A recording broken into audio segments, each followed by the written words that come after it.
brimstone and ember, roses and musk, lions at midnight, guardians of trust.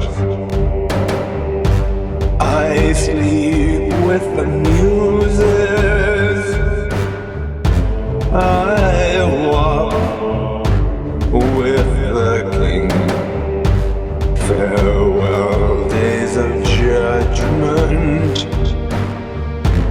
I now wear the ring. The black and the red, the sulphurous dawn are gone with the winter, as new life is born.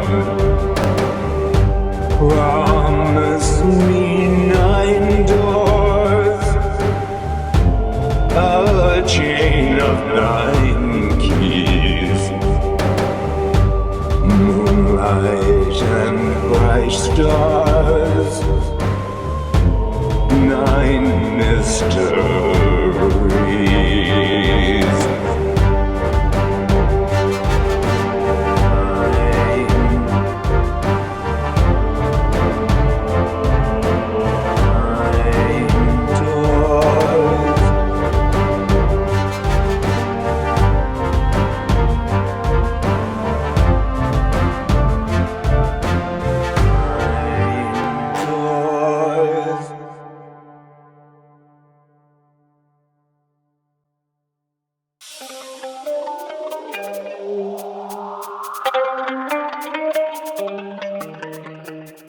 Hi, my name is Chris Hurlbert, and you've been watching my video. Are you a little confused by the things that I've been saying? I hope you are, because I sure am. Climate change is a touchy subject to everyone, whether it be because of politics, economics, demographics, even religion. Now this semester, I've listened to some of the brightest minds speak about climate change.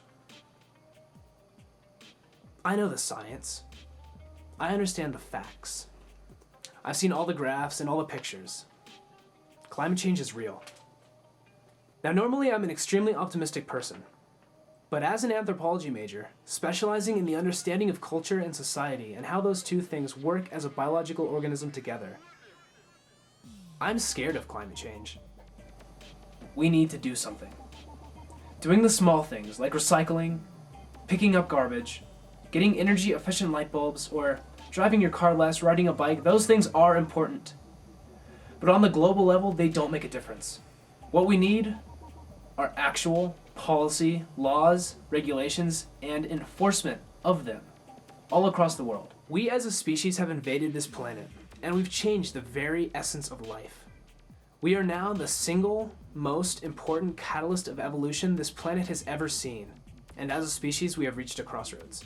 In one direction lies a happy future, one where humanity has reached a level of sustainability between ourselves and nature. We understand the importance of the natural world, and we live accordingly. We successfully changed. In the other direction, we did not change. We burned all of the fossil fuels on the planet, releasing tremendous amounts of carbon dioxide into our atmosphere. One path leads to survival, the other leads to death. If we can make a change now, we will level off predictions at a sustainable level. And that's what we need to do. 2 things need to happen. A worldview shift among the populations of the world, as well as policy regulations enforced by their governments. If those 2 things can happen, we're going to be fine. If not, well, I have no idea.